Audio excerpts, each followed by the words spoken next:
So guys आज चाहिँ हामी राति अहिले कति बज्यो भने 8:30 भयो। अनि 8:30मा चाहिँ हामी मामा र म चाहिँ मिलेर कफी बनाउने भनेर डिसाइड गरेँ अघि भर्खरै। अनि सामानहरू सबै लिएर बनाउन खोज्दैछौँ हामी। अहिले सबै पुरा भिडियो हेरिदिनु होला है त। मेरो पछाडि छ सबै भिडियोहरू।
मजाले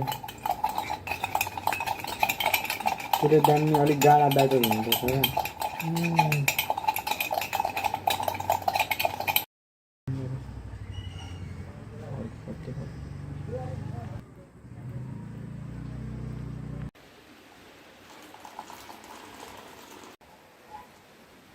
अघि चाहिँ हामीले घोलेर बाक्लो ब्याटर बनायौँ अनि त्यसमा चाहिँ दुध हालेर हाम्रो कफी चाहिँ रेडी भइसक्यो।